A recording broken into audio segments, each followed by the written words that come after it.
ജാമ്യം കിട്ടി പുറത്തു വന്ന വേടന്റെ ആദ്യത്തെ പ്രതികരണം ഇത് നിങ്ങൾ എല്ലാവരും കേൾക്കണം. കാരണം കുറെ അവന്മാരുണ്ടല്ലോ ലഹരിയായിട്ട് നടന്ന വേറെ കുറെ മെയിൻ ആളുകൾ, അങ്ങനത്തെ കുറെ മലമൈരന്മാര് ഇങ്ങനെ സ്വയം വെളുപ്പിക്കാൻ നടന്നല്ലോ. അവിടെയാണ് വേടം വ്യത്യസ്തനാവുന്നത്. ഒന്ന് കേട്ടു നോക്ക്. നന്ദിയുണ്ട് എനിക്ക് വേണ്ടി പ്രാർത്ഥിച്ച. പിന്നെ ഒരു കാര്യം എനിക്ക് പറയാനുള്ളത്, എന്നെ കേൾക്കുകയും കാണുകയൊക്കെ ചെയ്യുന്ന എൻ്റെ സഹോദരന്മാരോടാണ്. ഇപ്പോൾ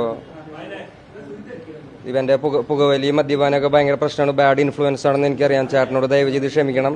നല്ലൊരു മനുഷ്യനായി മാറാൻ പറ്റുമെന്ന് ഞാൻ നോക്കട്ടെ. പോയിട്ട് വരാം. വളരെ വ്യക്തവും സ്പഷ്ടവുമായ പ്രതികരണം. അദ്ദേഹത്തിന് ആ വലിയ കുടിയിൽ നിന്നും ബാഡ് ഇൻഫ്ലുവൻസ് ആയിരുന്നു ഉണ്ടായിരുന്നതെന്നും അത് നിങ്ങൾ അനുകരിക്കരുതെന്നുമുള്ള ബോധത്തോടുള്ള വിവേകത്തോടുള്ള അദ്ദേഹത്തിന്റെ പ്രതികരണം. നിങ്ങൾ ആലോചിച്ച്, ഇതിനു മുമ്പ് കുറെ അവന്മാരെ, കുറെ ഫേമസ് ആയിട്ടുള്ള അവന്മാരെ ഇതുപോലെ പിടിച്ച് ആരെങ്കിലും വന്ന് പറഞ്ഞോ ഞങ്ങൾ ചെയ്തത് തെറ്റായിപ്പോയി, അല്ലെങ്കിൽ ഇതൊരു ബാഡ് ഇൻഫ്ലുവൻസ് ആയിരുന്നു? ഒന്നുമില്ല. അപ്പോഴും ന്യായീകരിക്കാൻ നോക്കിക്കൊണ്ടിരുന്നു. അവർ ചെയ്തുകൊണ്ടിരുന്ന പരിപാടികളെ ന്യായീകരിക്കാൻ നോക്കിക്കൊണ്ടിരുന്നു. തീർച്ചയായിട്ടും ഞാൻ പറഞ്ഞു കഴിഞ്ഞ വീഡിയോയിൽ, വേടൻ നല്ലൊരു കലാകാരനാണ്.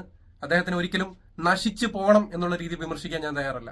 അദ്ദേഹത്തെ ഒരുപാട് പേര് ഇഷ്ടപ്പെടുന്നുണ്ട്. അദ്ദേഹത്തിന്റെ ഈ ബാഡ് ഹാബിറ്റ് അദ്ദേഹം നല്ല രീതിയിൽ ന്യായീകരിച്ച് പറഞ്ഞിട്ടുണ്ടായിരുന്നെങ്കിൽ ഒരുപക്ഷെ അദ്ദേഹത്തെ ഇഷ്ടപ്പെടുന്ന ആളുകളും അത് നല്ലതാണെന്ന് കരുതി പോയനെ. അവിടെയാണ് അദ്ദേഹം വ്യത്യസ്തനായിരിക്കും. അദ്ദേഹത്തിന്റെ തെറ്റ് അദ്ദേഹം മനസ്സിലാക്കുന്നു, തുറന്നു പറയാനുള്ള ചങ്കൂറ്റം കാണിക്കുന്നു. വേറെ ചില വേട്ടാവളിമാരിൽ വേടം വ്യത്യസ്തനാവുന്ന ഇവിടെയാണ്. അദ്ദേഹം വീണ്ടും തിരിച്ചു വരട്ടെ. അദ്ദേഹത്തിന്റെ വാക്കുകളും പാട്ടുകളും മൂർച്ചയോടെ ജനങ്ങളുടെ ഇടയിലേക്ക് ഇൻഫ്ലുവൻസ് ചെയ്യപ്പെടട്ടെ. അതിന്റെ വെട്ടിയിട്ടാലും പൊട്ടി മുളയ്ക്കണം.